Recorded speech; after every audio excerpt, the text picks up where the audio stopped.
আবু বকর সিদ্দিক রাদিয়াল্লাহু আনহু নবীজির ওয়াফাতের পরে খলিফা নিযুক্ত হইলেন। ইন্তেকালের 2 মাস আগে, ইন্তেকালের 2 মাস আগে হঠাৎ আবু বকর একদিন যাইয়া উঠছে আয়েশার ঘরে। কার ঘরে? আয়েশার ঘরে। আয়েশা আবু বকরের কি মেয়ে না? আয়েশা আব্বাকে জিজ্ঞেস করে, আব্বা বিনা খবরে বিনা নোটিশে হঠাৎ কি মনে করে আসলেন? এই কথার উত্তরে হযরতে আবু বকর সিদ্দিক রাদিয়াল্লাহু আনহু হাও মাও করে কাঁদি উঠছে, মারে আমি তোমার কাছে একটা আরজু লইয়া আসছি। কয়, আব্বা আমি তো আপনার কন্যা, এত নরম হইয়া বলার দরকার কি? আপনি কি চান আমাকে বলুন। কয়, মা আমার মনে হইতেছে আমি আর বেশি দিন দুনিয়াতে নাই, আমি দুনিয়ার থেকে চলে যাব। তবে আমি তো সারা জীবন তুমি দেখছো আল্লাহর হাবিবের ডাইনে বামে ডাইনে বামে আল্লাহর হাবিবের ডাইনে বামে কাটাইছি। এখন মরি যাওয়ার পরে তোমরা আমাকে যদি নিয়া জান্নাতুল বাকি কবরস্থানে দাফন করো, তাহলে তো আমার বরজখের হায়াতটা নবীজির পাশে শুইয়া কাটাইতে পারবো না। এই জন্য তোমার কাছে এসছি মা। আল্লাহর হাবিবের কবর তো তোমার ঘরের ভিতরে হইছে, এটার মালিক তো তুমি, তোমার রুমের ভিতরে হইছে, সেই রুমের মধ্যে আরো তো জায়গা আছে, আব্বারে একটা কবরের জায়গা ভিক্ষা দাও না। আপনারা ঘোষণায় শুনেছেন আমার আলোচ্য বিষয় মাকামে সাহাবা। আমাকে আফসোসের সাথে বলতে হচ্ছে যে বর্তমান আখেরি জামানার মুসলমানের সন্তানেরা অনেকে সাহাবী কাকে বলে সেটাও জানে না।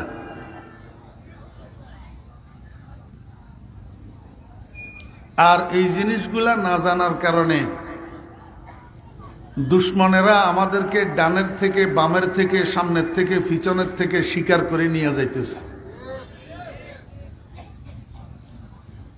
রসুল আকরম সাল্লাল্লাহু আলাইহি ওয়াসাল্লামের যুগের মানুষগুলা 4 ভাগে বিভক্ত। কয় ভাগে? নবীজির যুগের মানুষগুলা কয় ভাগে বিভক্ত? মনোযোগ আছে? মনোযোগ থাকলে একটু কথা বলতে হবে, নাকি আপনারা 2 বছর না আসার কারণে আমাকে ভুলে গেছেন? হ্যাঁ, ভুলে যান নাই তো? একটু কথা বলতে হবে। কথা বলবেন আমার জন্য না, আপনাদের জন্য। কথা বললে শোনা কথাগুলা মনে থাকবে, সাথে করে নিয়ে যেতে পারবেন, তাহলে আমল করার জরিয়া হবে। এমনে শুনলে কান সুখ করলে সাথে কিছু নিয়ে যেতে না পারলে কোনো লাভ নেই। বড় বড় ওলামায়ে কেরামরা আসছে, বড় মূল্যবান মূল্যবান আলোচনা করছে, কিন্তু আমি সেখান থেকে কি আহরণ করতে পারলাম, আমি কি নিয়ে যেতে পারলাম? যদি আমি পাথেয় স্বরূপ কিছু নিয়ে যেতে না পারি, তাহলে এই মূল্যবান মূল্যবান বয়ানের কোনো মূল্য নাই। আরেক কথা হলো, বয়ান খুব ভালো, কিন্তু পাবলিক বুঝলো কতটুকু? পাবলিক যদি না বুঝে, এই ভালো বয়ানের কোনো মূল্য নাই। এই জন্য আমাদেরকে বুঝতে হবে, বুঝি বুঝি শুনতে হবে। আল্লাহ পাক তৌফিক দান করেন। নবীজির যুগের মানুষগুলা কয় ভাগে বিভক্ত?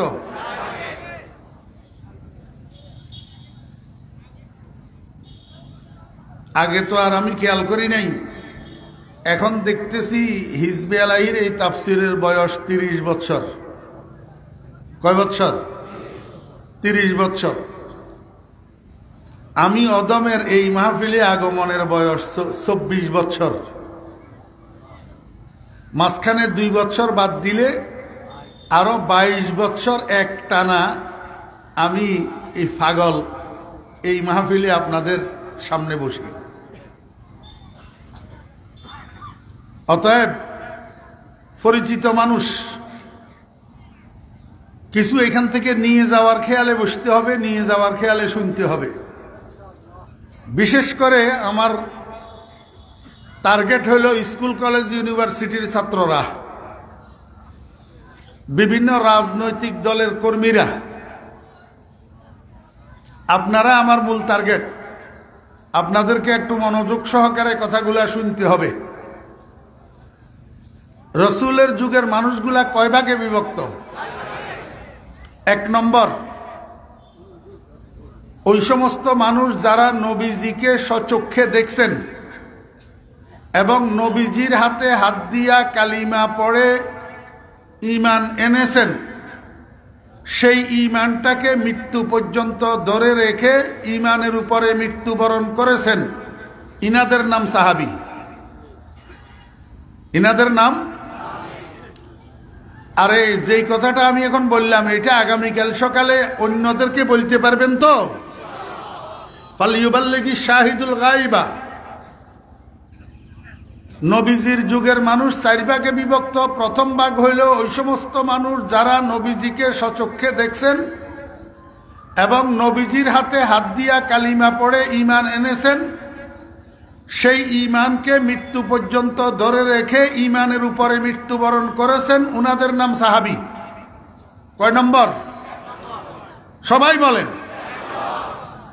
দুই নম্বর, ওই সমস্ত মানুষ যারা নবীজিকে স্বচক্ষে দেখছেন কিন্তু নবীজির হাতে হাত দিয়া কালিমা পড়ে ঈমান আনা তাদের ভাগ্যে জুটে নাই, এই মানুষগুলার নাম কাফের। এই মানুষগুলার নাম কাফের।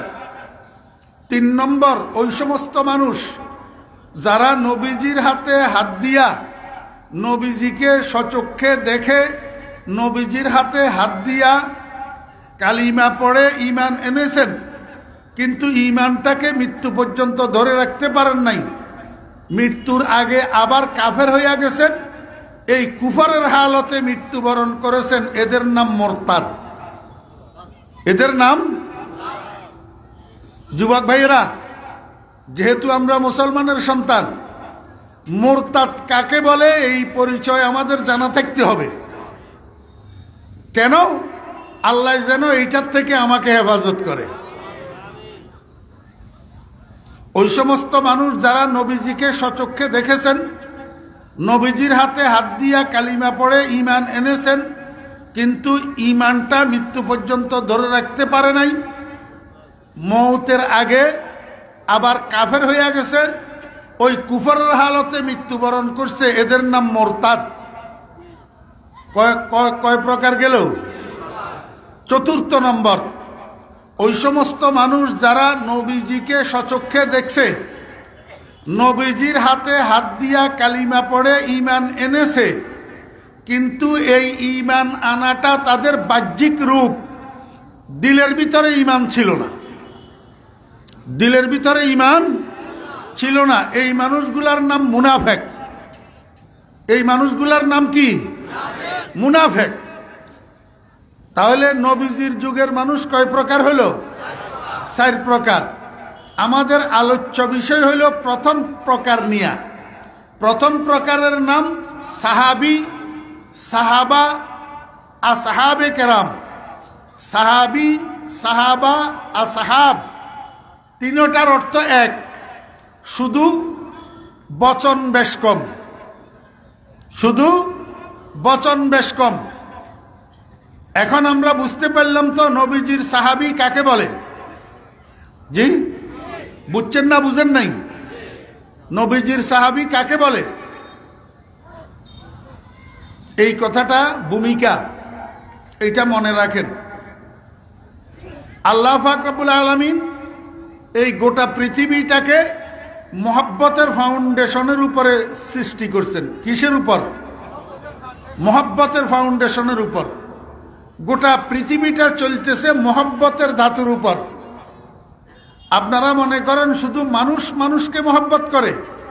না, জীবজন্তু পশু পাখিগুলাও তারা নিজেরা নিজেরা একজন একজনকে মহব্বত করে। আর এই কারণেই গরুর বাছুর গরুর পিছনে পিছনে দৌড়ায়, মুরগির বাচ্চা মুরগির পিছনে পিছনে দৌড়ায়। আমার ভাইয়েরা, এই যে সাপ একটা বিষাক্ত প্রাণী, এই সাপে ডিম থেকে বাচ্চা ফুটায়। যতক্ষণ পর্যন্ত বাচ্চাগুলা স্বয়ং সম্পন্ন না হয় ততক্ষণ পর্যন্ত সাপ তার বাচ্চাগুলাকে পাহারাদারি করে।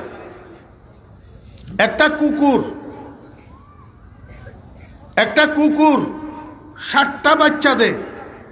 যতক্ষণ পর্যন্ত এই বাচ্চাগুলা নিজে নিজে অ্যাক্টিভ না হয় ততক্ষণ পর্যন্ত কুকুরনি মা এই বাচ্চাগুলাকে পাহারাদারি করে। আপনাদের এলাকায় পুকুর আছে? পুকুর কথা বুঝে না মনে হয়? পুকুর আছে? পুকুরের মধ্যে শোল মাছ আসেনি? শোল মাছ চিনেন আপনারা? শোল মাছে ফোনা দেয়। ফোনা এক চালানে কতগুলা ফোনা দেয়? 10টা, কয়েকশো ফোনা দেয়। এক চালানে কয়েকশো ফোনা দেয়। আপনারা দেখবেন যতক্ষণ পর্যন্ত এই ফোনাগুলা নিজে নিজে আহার অন্বেষণকারী না হয় ততক্ষণ পর্যন্ত শোল মাছটা এই ফোনাগুলাকে পুকুরের কিনারে কিনারে লইয়া চড়ে। যদি কোনো রকম টের পায় যে পুকুরের পাড়ে একটা বেজি আসছে মাছ ধরার জন্য, মাছ খাওয়ার জন্য, তো মা শোল মাছটা লেজ দিয়া পানির মধ্যে টুপ করে একটা বাড়ি মারে। আর এই বাড়ির সাথে সাথে এই শত শত ফোনা সবগুলা পানির তলায়। ঠিক না বে ঠিক? আরো বুঝাই, কবুতর চিনেন আপনারা?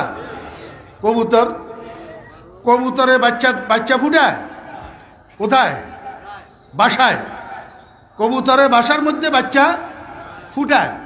আপনারা দেখবেন যতক্ষণ পর্যন্ত এই বাচ্চাগুলা উড়াল না হয়, নিজে আহার সংগ্রহকারী না হয়, তো কবুতরনি মা বাসার বাহিরে যাইয়া আহার সংগ্রহ করে। মুখের মধ্যে আহার লইয়া বাসায় ঢুকে বাচ্চার মুখের মধ্যে নিজের ঠোঁটটা ঢুকাইয়া বাচ্চারে আহার করায়। বুঝে থাকলে বলুন তো কি কারণে?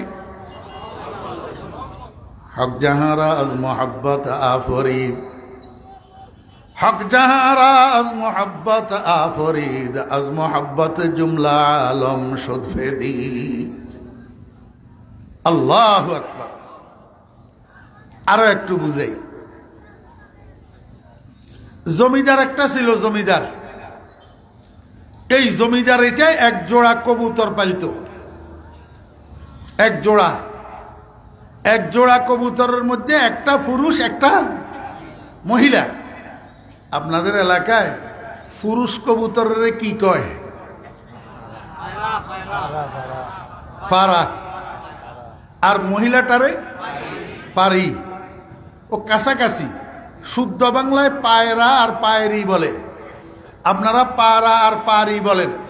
তো জমিদার যে এক জোড়া কবুতর পালে, এক জোড়া কবুতরের মধ্যে একটা পারা আর একটা পারি, বুঝছেননি? হঠাৎ করে একদিন জমিদারের বউটা মারা গেছে। জমিদারের বউ মারা গেছে। ঘটনাক্রমে যেই দিন জমিদারের বউ মারা গেছে ওই দিন কবুতরের বাসার মধ্যে পারি কবুতরটা মারা গেছে। কথা বুঝতেছেন? তাহলে এইখানেও মারা গেল বউ, ওইখানেও মারা গেল বউ। এইখানে মারা গেল জমিদারের বউ, আর ওইখানে মারা গেল পারা কবুতরের বউ। বুঝছেন? এবার রাত যখন হইছে, জমিদার রাত্রে 10টা বাজে যে শুইছে, গোটা রাত নাক ডাকিয়া ডাকিয়া ঘুমাইছে। জমিদারের ঘুম ভাঙছে রাত্রের 4টায়, অটোমেটিক ভাঙে নাই, আরেকটা আওয়াজের ধাক্কায় জমিদারের ঘুম ভাঙছে। আওয়াজটা কিসের? আওয়াজটা হইল ওই পারা কবুতরটা বাসার মধ্যে পারি কবুতর অর্থাৎ তার স্ত্রীকে হারাইয়া বসি বসি বাসার মধ্যে বিলাপ করতেছে। কবুতরের বাসায় বিলাপ, মানুষের মতো না। তো কবুতরের বিলাপের আওয়াজ এটা গুর গুর গুর গুর, বাসার থেকে বাইরে আওয়াজ আসতেছে না? এই আওয়াজ জমিদারের কানে লাগছে। এই আওয়াজের ধাক্কায় জমিদারের ঘুম ভাঙছে। জমিদার হঠাৎ শোয়ার থেকে উঠি বসি অনুশোচনা করতেছে, হায় রে হায়, আমি কি করলাম? আমি মানুষ, আমি তো আমার বউ হারাইয়া বউয়ের শোকে রাত জাগিয়া বিলাপ করতে পারলাম না। আমি তো নাক ডাকিয়া ডাকিয়া ঘুমাইতেছি, অথচ একটা পাখি, একটা কবুতর, সে তার স্ত্রীকে হারাইয়া ঘুম ভুলিয়া বসি বসি রাত জাগিয়া বউয়ের শোকে বিলাপ করতেছে। কবুতর আমার থেকে আগে চলে গেল, আমি পিছে পড়ে গেলাম। কবুতর তার স্ত্রীকে যে বেশি মহব্বত করে সেটার স্বাক্ষর রাখি গেল, আমি তো পারলাম না।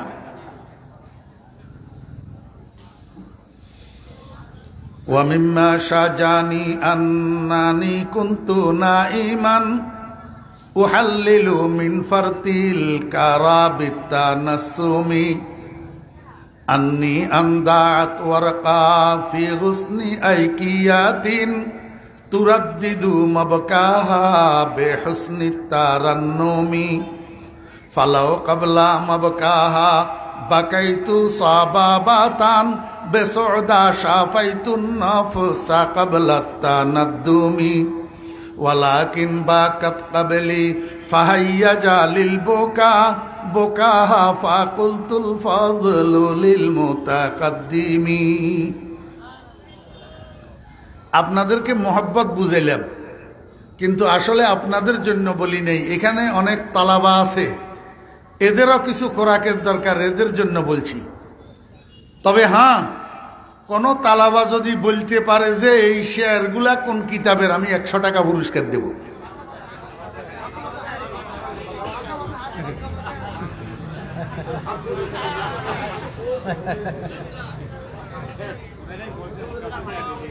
শোনেন শোনেন, ফরিদুদ্দিনের টাকা এত সস্তা না। যদি এত সহজ হইতো তাহলে ফরিদুদ্দিন 100 টাকা দিবে বলতো না। আমি শেয়ার বলছি কয়টা? 60টা। আপনারা যে উত্তর দিলেন মাকামাতে হারির মধ্যে আছে, মাকামাতে হারির মধ্যে 2টা আনা আছে, বাকি 2টা কোথায়? এইবার বলেন। হ্যাঁ, হাসিয়াটার নাম কি?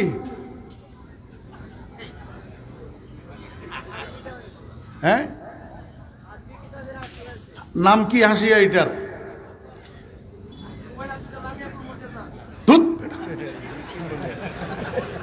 হ্যাঁ হ্যাঁ, কাছাকাছি। এবার 100 টাকা পাইবে না? দাঁড়াও, এখানে দাঁড়াই বলো, হাসিয়াটার নাম কি? এলম দরসিনা বায়ত না দর সফিনা। তোমার কথা ঠিক, হাসিয়া আছে, শুধু হাসিয়াটার নাম বলতে পারলে 100 টাকা পাইয়া গেলা।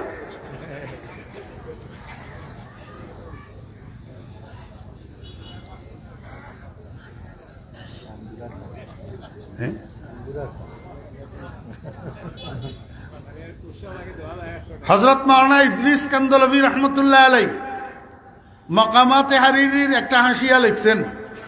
এই হাসিয়াটার নামে হাসিয়া ইদ্রিসিয়া, হাসিয়ায়ে ইদ্রিসিয়া। এই হাসিয়ার মধ্যে আদি ইবনে রাকার 60টা শেয়ারের মধ্যে আল্লামা হারিরি ইস্তেশাদের জন্য 2টা আনছেন, কিন্তু সেখানে একটা জমির আছে, জমিরে মুআন্নাস, ফালাও কাবলা মাবকা হা। এই হা জমির, এটা মুআন্নাস হইল কেন, এটার মর্যাদা কোথায়? এইটা বুঝানোর জন্য হযরত মাওলানা ইদ্রিস কান্দলভী রহমতুল্লাহ আলাইহি উনি হাসিয়ার মধ্যে উপরের 2টা শেয়ারও নিয়ে আসছেন। সেই 2টা শেয়ারের দ্বিতীয় শেয়ারের মধ্যে ওয়ারাকাউ একটা শব্দ আছে, এটা মুআন্নাস। ওয়ারাকাউ মানে কবুতরি, ফারি কবুতর।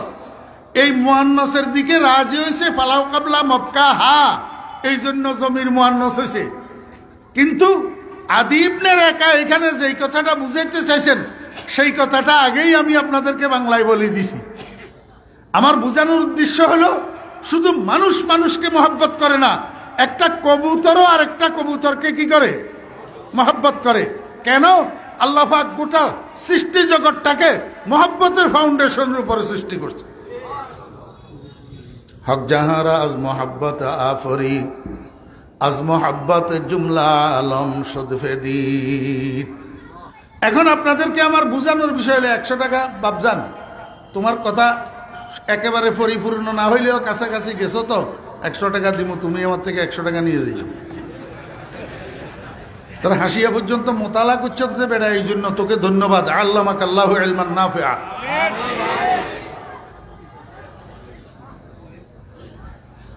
আল্লাহ পাক রব্বুল আলামিন আশরাফুল মাখলুকাত ইনসান বানাইছেন নিজেকে প্রকাশ করার জন্য, নিজেকে প্রকাশ করার জন্য।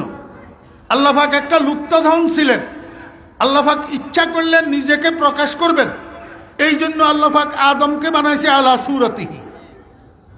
যত আল্লাহ পাকের আওসাফ আছে এই সমস্ত আওসাফের প্রকাশ আল্লাহ পাক আদমের মধ্যে দিয়া আদমকে তৈরি করছেন। উদ্দেশ্য হলো আদমের দ্বারাই নিজের বিকাশ ঘটানো।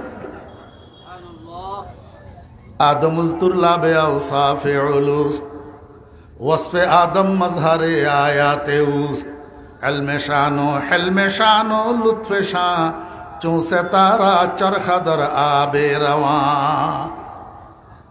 কিছু কিছু কথা উলামায়ে কেরামের জন্য বলা হয়, আপনারা এগুলা বুঝবেন না, এই জন্য আর আমি বিশ্লেষণ অনুবাদের দিকে যাই না। আল্লাহ পাক রব্বুল আলামিন ইনসান বানাইছেন নিজের প্রকাশ করার জন্য। গোটা মখলুকের মধ্যে মকসদে আসলি হলো ইনসান।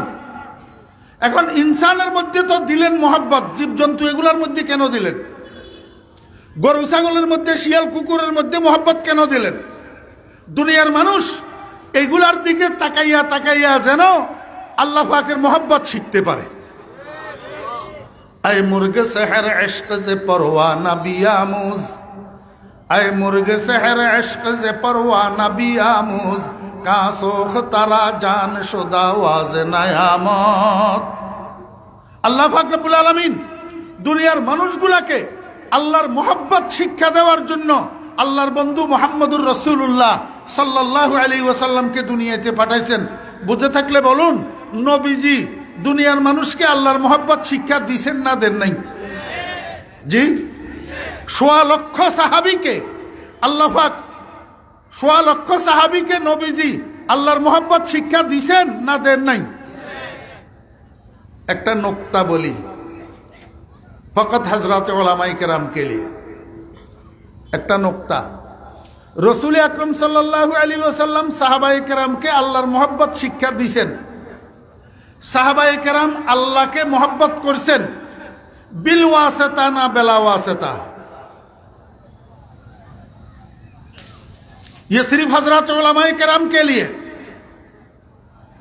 साहबाए केराम अल्लाह के मोहब्बत करছেন बिल वासिता ना बेला वासिता, बिल वासिता। साहबाए केराम अल्लाह के मोहब्बत करছেন बवासिताए हुब्बे रसूल, बवासिताए हुब्बे रसूल। साहबाए केरामेर मध्य आगे हुब्बे रसूल আসছে আর हुब्बे रसूलेर वासिताए हुब्बुल्लाह আসছে। ये वासिता फी सबूत बिल मानाल अव्वल। এখন কাকে বুঝাবো? সুল্লা মতো নাই এখন দরসে। সিলেটে কিছু আছে, চট্টগ্রামে কিছু আছে, মাঝখানে নাই, সব বাদ দিয়া দিছে। আমি একটা ঘটনা বলি তো আপনাদের একটু বুঝে আসবে।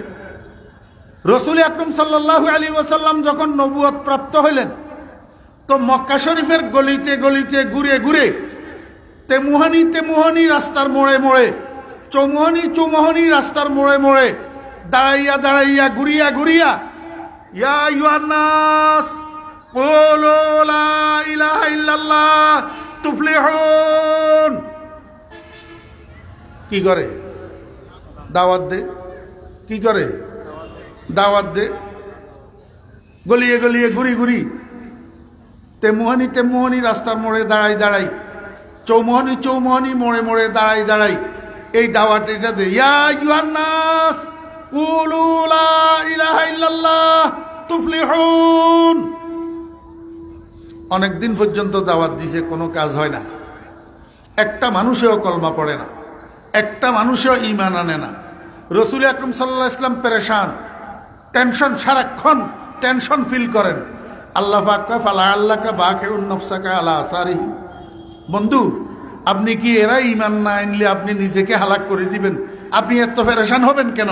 এত টেনশন করবেন কেন? সময় আসলে ঈমান ঠিকই আনবে। আল্লাহর হাবিব জনাবে রাসূলুল্লাহ সাল্লাল্লাহু আলাইহি ওয়াসাল্লাম রাত্রে ঘুমের বিছানায় শুইয়া শুইয়া চিন্তা করে ব্যাপারটা কি, এত দাওয়াত দিই একটা মানুষও কলমা পড়ে না, একটা মানুষও ঈমান আনে না, তাহলে বোঝা গেল এই উমুমি গাছতে কাজ হবে না, খুসুসি গাছ তো লাগবে। উমুমি গাছ তো আর খুসুসি গাছ তো কার পরিভাষা? ওই তবলিগওয়ালাদের। কার? তবলিগওয়ালাদের পরিভাষা। উমুমি গাছ আর খুসুসি গাছ। উমুমি গাছ মানে সার্বজনীন দাওয়াত, সার্বজনীন দাওয়াত। আর খুসুসি গাছ মানে পার্সোনাল দাওয়াত। রাসূল আকরাম সাল্লাল্লাহু আলাইহি ওয়াসাল্লাম শুইয়া শুইয়া সিদ্ধান্ত নিলেন আগামীকাল থেকে একটু খুসুসি গাছ করব, পার্সোনাল দাওয়াত দেব। কিন্তু এই পার্সোনাল দাওয়াতের জন্য সর্বপ্রথম কাকে সিলেক্ট করব, সর্বপ্রথম কার কাছে যাব? নবীজির দিলের মধ্যে আসলো মক্কা শরীফের একটা সম্ভ্রান্ত পরিবার, আবু কুহাফার ছেলে আবু বকর বড় ভেরি জেন্টেল ভদ্রলোক। আগে আবু বকরের কাছে যাব, যাইয়া আবু বকরকে দাওয়াত দেব, দেখবো আবু বকরটাকে ইমানদার বানানো যায় কিনা। আল্লাহু আকবার। নবীজি শুইয়া শুইয়া সিদ্ধান্ত নিলেন আগামীকাল সকালে আবু বকরের ঘরে যাবেন, আবু বকরকে পার্সোনালি একটু দাওয়াত দিবেন। ওইদিকে ঘটনা ঘটছে কি, মক্কা শরীফের নেতা সাহেবেরা সব একত্রিত হইয়া গেছে আবু বকরের কাছে বিকেল বেলায়। নেতা সাহেবেরা যাইয়া আবু বকরের কয়, এই আবু বকর, আপনি তো দুনিয়াদারির খবর রাখেন না, শুধু নিজের তালে থাকেন। ওইদিকে কি হইতেছে দেখতেছেন? আমাদের আব্দুল্লাহর ছেলে মুহাম্মদ, এতদিন পর্যন্ত, এত বছর পর্যন্ত দেখলাম পোলাটা বড় ভদ্র, হ্যাঁ, বড় ভালো, বড় সত্যবাদী, বড় বিশ্বস্ত। এখন দেখি মধ্য বয়সে আসি পোলা এটা কি আবুল তাবুল কথাবার্তা কতগুলা কয়, কি বলে কালিমা একটা কয়, কি বলে রব একটার কথা কয়, কি বলে আমাদের বাপদাদার ধর্ম ছাড়তে কয়, আমাদের দেবদেবীর পূজা ছাড়তে কয়। এইভাবে চলতে দেয়া যায় না। আপনি একটু জাতির উদ্দেশ্যে মুহাম্মদের বিরুদ্ধে একটু বিবৃতি দেন। কাকে কয়? কারে কয়? আবু বকর। কে কয়? এই মনোযোগ নেই। মক্কা শরীফের নেতারা নেতারা নেতারা সব একসাথে হইয়া গেছে। তো তা এখন আবু বকর কয় এটা তো হয় না, আমি মুহাম্মদ সম্পর্কে কিচ্ছু জানি না, মুহাম্মদকে ভালো করে চিনি না। একটা মানুষ সম্পর্কে না জানি না চিনি, উনার বিরুদ্ধে আমি বিবৃতিটা কেমনে দিই? এখন আপনারা আমাকে বলেন তো, বর্তমান দুনিয়াতে এইটা চলতেছে কিনা? একটা মানুষ সম্পর্কে না জানিয়া না চিনিয়া আমরা তার বিরুদ্ধে পাহাড় সমান সমালোচনা করি বসি, বিশেষ করে ফেসবুকে। জি, ফেসবুক তো এখন এমন এক ভান্ডার হয়েছে, এটা মিথ্যা কথার ভান্ডার, সমালোচনার ভান্ডার, অপবাদের ভান্ডার, চুগলখুরির ভান্ডার। কিচ্ছু জানে না, কোনো যাচাই নাই, বাসা নাই, কোনো তাহাকিক নাই, একজনের সম্পর্কে ফালতু কথা কতগুলা লিখে দিল। আবু বকর কয় এটা তো হয় না। আপনারা এক কাজ করেন, আমাকে এক রাত সময় দেন, আমি আজকে রাত্রে মুহাম্মদের জন্য 10টা প্রশ্ন বানাবো। এই প্রশ্নগুলা নিয়ে আগামীকাল সকালে মুহাম্মদের কাছে যাব। মুহাম্মদ যদি আমার 10টা প্রশ্নের উত্তর দিতে পারে তাহলে তো ভালো, আমি মুহাম্মদকে গ্রহণ করব। আর যদি না দিতে পারে সেইখান থেকে আসি, আমি মুহাম্মদের বিরুদ্ধে আপনাদেরকে বিবৃতি দেব। কাফেরের নেতারা এটা মানছে, কয় ঠিক আছে, আমরা আগামীকাল আপনার কাছে আবার আসব। আমার বেয়েরা দোস্ত আহবাব, পরের দিন সকাল বেলায় একদিক থেকে মুহাম্মদুর রাসূলুল্লাহ সাল্লাল্লাহু আলাইহি ওয়াসাল্লাম ঘর থেকে বাইর হইছে, উদ্দেশ্য হইল আবু বকরের ঘরে যাওয়া। আরেক দিক থেকে আবু বকর ঘর থেকে বাইর হইছে, উদ্দেশ্য হইল নবীজির ঘরে যাওয়া। দুইজন দুই দিক থেকে অগ্রসর হইতেছে। তো হইতে হইতে রাস্তার মাঝখান বরাবর যখন আসছে, মাঝ রাস্তা বরাবর যখন আসছে, দুজনের মধ্যে সাক্ষাৎ হইয়া গেছে। আমার ভাইরা দোস্ত আহবাব, কুশল বিনিময়ের পরে রাসূল আকরাম সাল্লাল্লাহু আলাইহি ওয়াসাল্লাম জিজ্ঞাসা করে, ভাই আবু বকর কোথায় যাইতেছেন? আবু বকর কয়, আমি তো একটু আপনার সাথে সাক্ষাৎ করার জন্য আপনার ঘরে যাইতেছি, তো আপনি কোথায় যাইতেছেন? রসুল আকরম সাল্লাল্লাহু আলাইহি ওয়াসাল্লাম কয়, ভাই আবু বকর, আমারও তো উদ্দেশ্য সেটা, আমিও তো আপনার সাথে সাক্ষাৎ করার জন্য একটু আপনার ঘরে যাইতেছি। আবু বকর কয়, জনাব আপনি আমার ঘরে কেন যাইতেছেন? নবীজি কয়, আগে আপনারটা বলেন, আপনি আমার কাছে কেন যাইতেছেন? আবু বকর কয়, গতদিন বিকেল বেলায় মক্কা শরীফের সর্দাররা আমার কাছে এসেছিল আপনার বিরুদ্ধে বিবৃতি দেওয়ার জন্য। আমি অস্বীকৃতি জানাইছি। আমি বলছি তোমরা আজকের রাতটা আমাকে সময় দাও, আমি আগামীকাল মুহাম্মদের কাছে যাব, কিছু প্রশ্ন করব। যদি মুহাম্মদ আমার প্রশ্নের উত্তর দিতে না পারে তাহলে আমি আপনাদের সামনে মুহাম্মদের বিরুদ্ধে বিবৃতি দেব। আমি এই জন্য রাত্রে বসি 10টা প্রশ্ন বানাইছি, আপনার ঘরে যাইতেছি, আপনাকে 10টা প্রশ্ন করব। রসুল আকরম সাল্লাল্লাহু আলাইহি ওয়াসাল্লাম বলেন, ভাই আবু বকর, আপনি প্রশ্নের উত্তর পাওয়ার জন্য কষ্ট করে আমার ঘর পর্যন্ত যাওয়ার দরকার নাই। এইখানে এই অবস্থায় আমরা যেখানে দাঁড়ানো আছি, এই অবস্থায় আপনার প্রশ্নগুলা করুন, দেখি আমি উত্তর দিতে পারি কিনা। আবু বকর কয়, ইয়া রাসূলুল্লাহ। এতক্ষণ ইয়া রাসূলুল্লাহর মুখের থেকে বাইর হয় নাই, এতক্ষণ শুধু জনাব, আপনি, আপনি, জনাব এগুলা বলছে। এখন মুখের থেকে বাইর হয়েছে কি? ইয়া রাসূলুল্লাহ। রসুল আকরম সাল্লাল্লাহু আলাইহি ওয়াসাল্লাম মনে মনে কয়, ওমা, তীর তো মনে হয় লাগি গেছে জায়গা মতো। আবু বকর কয়, ইয়া রাসূলুল্লাহ, সেই প্রশ্ন এখন আর পেশ করার দরকার নাই, আমি আমার প্রশ্নের উত্তর পাইয়া গেছি।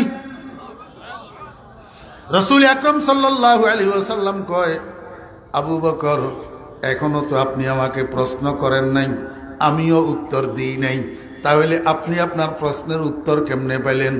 আবু বকর কয়, আইলে কায়ে তু জবাবে হর সওয়াল, আইলে কায়ে তু জবাবে হর সওয়াল, মুশকিল আজ তু হাল শাওয়াদ বে কিলো কাল। ইয়া রাসূলুল্লাহ, আমি আমার সবগুলা প্রশ্নের উত্তর পাইয়া গেছি, আপনার এই চেহারায় আমাকে আমার সবগুলা প্রশ্নের উত্তর দিয়া দিছে। আমার দিলের মধ্যে বিশ্বাস হইয়া গেছে এই চেহারা কোনো মিথ্যাবাদীর চেহারা হইতে পারে না। ইয়া রাসূলুল্লাহ, আপনার দাওয়াত সত্য, আপনার কালিমা সত্য, আপনার দ্বীন সত্য, আপনার রব সত্য, আর দেরি করিয়েন না, আমাকে একটু পড়াইয়া দেন লা ইলাহা ইল্লাল্লাহু মুহাম্মাদুর রাসূলুল্লাহ। ও বেরা দোস্তাবাব, আমি একটা কথা আপনাদেরকে বোঝানোর জন্য ঘটনাটা বলছি। এই যে আবু বকর কলমা পড়ল, এই সময় আবু বকর আল্লাহরে চিনেনি। হ্যাঁ, আবু বকর এখনো আল্লাহরে চিনে? আল্লাহর মারফত হাসিল হইছে? এখনো আল্লাহর তাআরুফ আবু বকর পাইছে না? আবু বকর এখনো কোরআনে কারীমের যে সমস্ত আয়াতে কারীমার মধ্যে আল্লাহ পাকের তাআরুফ আল্লাহ পাক নিজে বয়ান করছেন সেগুলা পড়ছে। আমার ভাইয়েরা, দোস্ত আহবাব, কিন্তু মুহাম্মদুর রাসূলুল্লাহ সাল্লাল্লাহু আলাইহি ওয়াসাল্লামের জন্য কিঞ্চিত মহব্বত আবু বকর অন্তরের মধ্যে ঢুকছে, আর এই মহব্বতটা ওয়াসিতা হইয়া গেছে আল্লাহর মহব্বতের জন্য। আমার ভাইয়েরা, দোস্ত আহবাব, শেষ পর্যন্ত আবু বকর আসাদ্দু হুব্বান লিল্লাহ হয়ে গেছে, কিন্তু বেলা ওয়াসিতা নয়, বিল ওয়াসিতা, বওয়াসিতা এ হুব্বে রাসূল। এবার বুঝে থাকলে আমাকে বলুন, সাহাবীরা রসুল আকরম সাল্লাল্লাহু আলাইহি ওয়াসাল্লামকে মহব্বত করতেন কিনা? সাহাবীরা রসুল আকরম সাল্লাল্লাহু আলাইহি ওয়াসাল্লামকে মহব্বত করতেন কিনা? আমার ভাইয়েরা, দোস্ত আহবাব, হযরত আলী রাদিয়াল্লাহু আনহুকে উনার এক শাগরিদ প্রশ্ন করে, কাইফা কানা হুব্বুকুম লিন-নবী সাল্লাল্লাহু আলাইহি ওয়াসাল্লাম। উস্তাদজি একজন তাবেঈ, হযরত আলী রাদিয়াল্লাহু আনহুর শাগরিদ উস্তাদের প্রশ্ন করে, হুজুর, আপনাদের অন্তরের মধ্যে নবীজির মহব্বত কেমন ছিল? নবীজির মহব্বত কেমন ছিল? হযরত আলী রাদিয়াল্লাহু আনহু বলেন, কুন্না আশাদ্দান নাসি হুব্বান লিরাসূলিল্লাহি সাল্লাল্লাহু আলাইহি ওয়াসাল্লাম মিন আনফুসিনা ওয়া আমওয়ালিনা ওয়া আবাইনা ওয়া উম্মাহাতিনা, আও কামা ক্বালা রাদিয়াল্লাহু আন। হযরত আলী রাদিয়াল্লাহু আনহু বলেন, ও আমার শাগরিদ দুনিয়ার মানুষ, তোমরা শোনো, আমরা নবীজির সাহাবীগণ রাসূল আকরাম সাল্লাল্লাহু আলাইহি ওয়াসাল্লামকে কঠিনভাবে মহব্বত করতাম, আমাদের আব্বা আম্মার চেয়েও বেশি, আমাদের সন্তান সন্ততির চেয়েও বেশি, আমাদের সম্পদের চেয়েও বেশি। এমনকি নিজের প্রাণের চেয়েও আমরা নবীজিকে বেশি ভালোবাসতাম। আচ্ছা, আমি আপনাদেরকে একটা কথা জিজ্ঞেস করি, এই ভাই আপনারা যারা দাঁড়াই রয়েছেন বসেন না, কুয়াশা না বাইরে, প্যান্ডেলে জায়গা খালি আছে, বসেন। দাঁড়াই থাকতে কষ্ট না? আল্লাহু আকবার। এইখানে যদি কথা না মানেন আর শুনি লাভ কি? মনোযোগ আসেনি? আপনারা যারা বিয়ে করছেন বউয়েরে মহব্বত করেননি? জি, একবার বুকে হাত দিয়া বলেন তো, নিজের প্রাণের চেয়ে বেশি না কম? কথা কয় না। বিবাহিতরা বলেন, স্বামী যারা আছেন তারা বলেন, স্ত্রীকে ভালোবাসেন নিজের প্রাণের চেয়ে বেশি না কম? আচ্ছা বাদ, বউ বাদ। যারা সন্তানেরা আছেন, মা বাপকে মহব্বত করেন, বুকে হাত দিয়া বলেন তো, নিজের প্রাণের চেয়ে বেশি না কম? মিথ্যা কথা। নিজের প্রাণের চেয়ে কম। আচ্ছা মা বাপ বাদ দিলাম, যেই সন্তানকে আপনারা কলিজার টুকরা বলেন, নয়নের মণি বলেন, যাদের জন্য এত কষ্ট, হারামেরে হালাল করতেছেন, হারামেরে হালাল করতেছেন, যেই সন্তানের জন্য, সন্তানকে মহব্বত করেন যে এইটা নিজের প্রাণের চেয়ে বেশি না কম? একজনে বলছে বেশি। আমি উনারে একটু পরীক্ষা করব। কেমনে পরীক্ষা করব?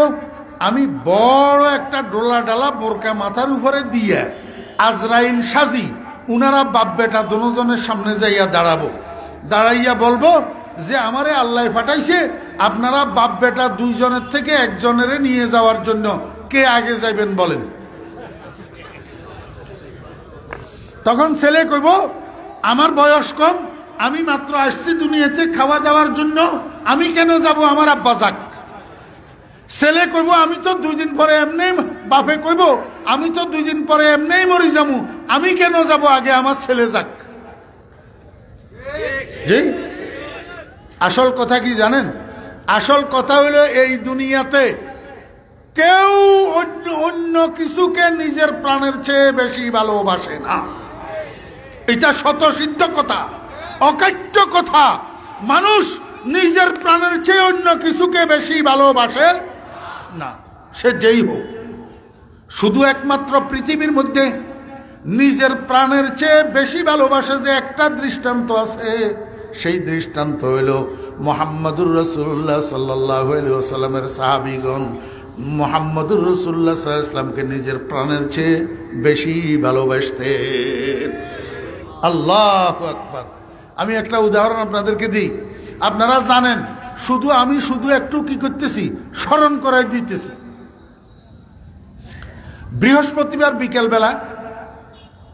বৃহস্পতিবার বিকেলে রসুল আকরাম সাল্লাল্লাহু আলাইহি ওয়াসাল্লাম 3 জন সাহাবীকে ডাকছেন। একজনের নাম যায়েদ ইবনে হারেসা, একজনের নাম জাফর ইবনে আবি তালেব, আরেকজনের নাম আব্দুল্লাহ ইবনে রাওয়াহা। কয়জন? এই 3 জনকে ডাকি রসুল আকরাম সাল্লাল্লাহু আলাইহি ওয়াসাল্লাম বললেন, আমার সাহাবীরা, মওতার ময়দানে কাফেরের সৈন্যরা আসি অপেক্ষা করতেছে যুদ্ধ করার জন্য। অলরেডি আমি ইসলামী সৈন্য পাঠাই দিছি, তারাও মওতার ময়দানে পৌঁছে গেছে, কিন্তু যুদ্ধ শুরু হইতেছে না। সিপা সালাররা, কমান্ডার যারা যুদ্ধ পরিচালনা করবে, তারা এখনো সেখানে পৌঁছে নাই। তোমরা 3 জন আগামী দিন জুমার দিন ফজরের নামাজের পরে, ফজরের নামাজ পড়ি রওনা দিবা মওতার ময়দানের দিকে। যাইয়া মওতার ময়দানে পৌঁছানোর পর যুদ্ধ শুরু করবা। তোমাদের মধ্যে সর্বপ্রথম সেনাপতি হবে যায়েদ ইবনে হারেসা। যায়েদ ইবনে হারেসা যদি শহীদ হইয়া যায়, সেনাপতি হবে জাফর ইবনে আবি তালেব। জাফর ইবনে আবি তালেব যদি শহীদ হইয়া যায়, সেনাপতি হবে আব্দুল্লাহ ইবনে রাওয়াহা।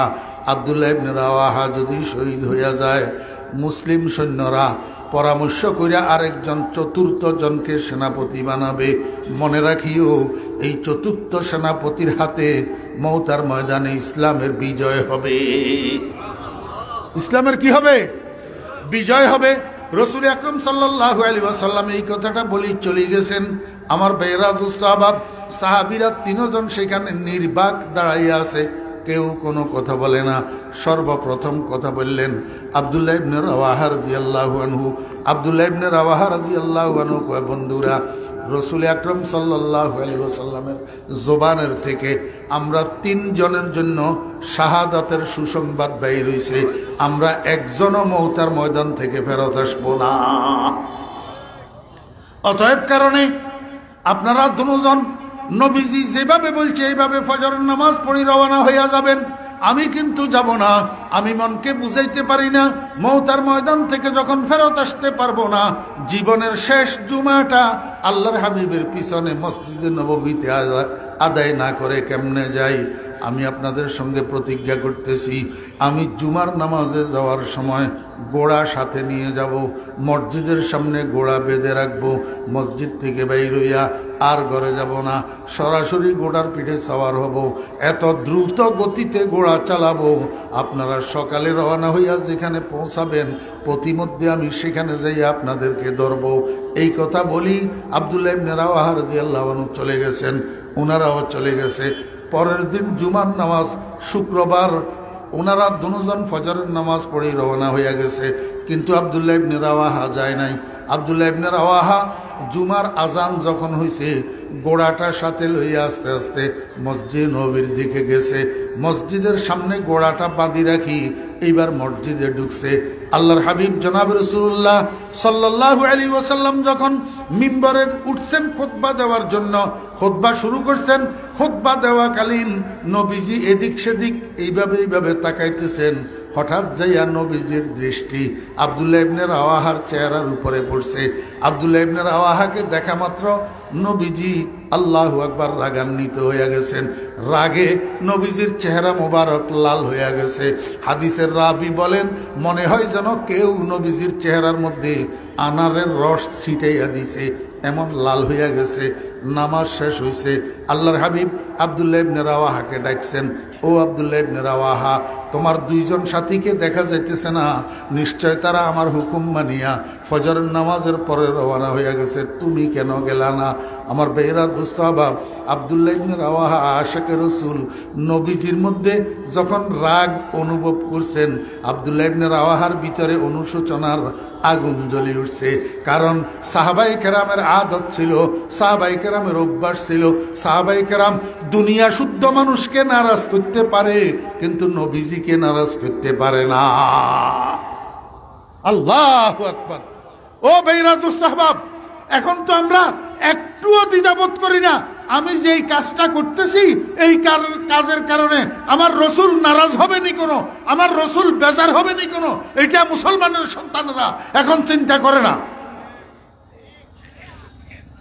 আমার বেহরা দোস্ত আহবাব, বিয়ানী বাজার নাই, আমি অন্য এলাকার কথা বলতেছি। বর্তমান যুগের কিশোরেরা, তরুণেরা, যুবকেরা চুল কাটার জন্য সেলুনে যায়, এমনি করি গোল করি নিচের গুলাকে কুট্টা কুট্টা ছোট ছোট করে ফেলে, কিন্তু উপরের গুলা ধরে না, উপরে তুবা একটা বানাইয়া রাখে, চুলের স্তূপ। বিয়ানী বাজার নাই? হ্যাঁ, মুসলমানের সন্তান, আমাকে একটু বুঝে থাকলে বলো না, এই যে তুমি হেয়ার স্টাইলটা গ্রহণ করলা, এটা কি মদিনার কামলিওয়ালার হেয়ার স্টাইল না হিন্দু দাদাদের হেয়ার স্টাইল? কার? হিন্দু দাদাদের হেয়ার স্টাইল না তো তুমি দুনিয়ার সবকিছুর মূল্য বুঝলি, তুই নিজের মূল্য কেন বুঝলি না? তুই তো কোরআনওয়ালা, তুই কোরআনওয়ালা না? আমার বেহরা দোস্ত আহবাব, আপনারা বলবেন হুজুর আলেমেরা মাদ্রাসায় পড়ে, মাদ্রাসায় পড়ায়, উনারা কোরআনওয়ালা, আমরা কেমনে কোরআনওয়ালা হইলাম? আমি আপনাদেরকে বলবো, আপনাদের এলাকায় যদি কোনো হিন্দু থাকে, হিন্দু আসেনি? হিন্দু, একটা হিন্দুর নাম হরেশ চন্দ্র দাস।